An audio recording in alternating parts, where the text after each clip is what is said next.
On October 1st, President Obama said using it would be as easy as buying an airline ticket on HealthCare.gov or buying a television on Amazon. This is an insult to Amazon and Kayak. On the day of the launch, President Obama should have known the harsh lesson we have all learned since that time, and that was they weren't ready. They weren't close to ready. This wasn't a small mistake. This wasn't a scaling mistake. This was a monumental mistake to go live and effectively explode on the launch pad. And the Office of Communications, which is focused on the call center operations and the user experience. For millions of Americans, it's about losing insurance the President promised you can keep, period. For many Americans, it's about premiums going up when you were promised they would go down by $2,500. The testimony you're about to give will be the truth, the whole truth, and nothing but the truth. Let the record, please be seated. Let the record reflect that all witnesses answered in the affirmative. The experience on HealthCare.gov has been highly frustrating for many Americans. These problems are unacceptable. We know there is real interest from the American public in having easy access to the new, affordable choices in the health insurance marketplace. I believe that as public servants, we have a shared goal: to deliver to Americans the service they deserve and expect.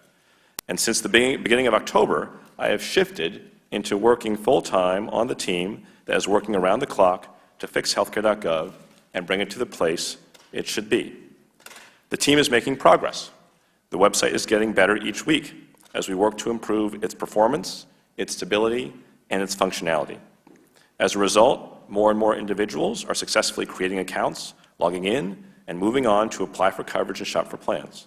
We have much work still to do, but are making progress at a growing rate. Have you read the November 6th letter from the ranking member to me?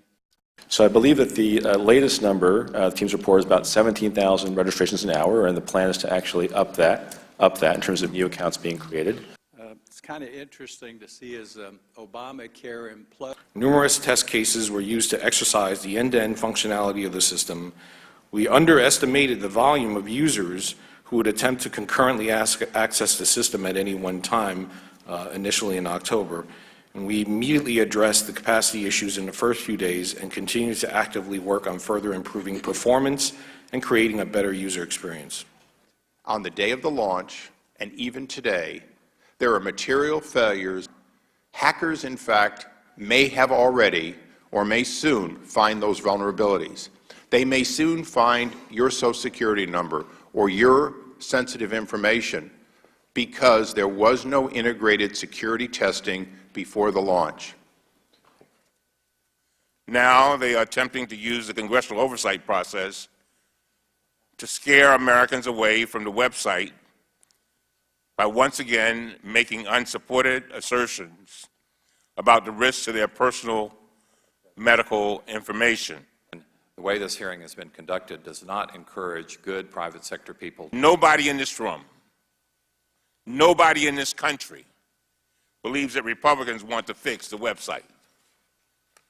For the past 3 years, the #1 priority of congressional Republicans has been to bring down this law. And that goal, ladies and gentlemen, has not changed. Mr. Connolly.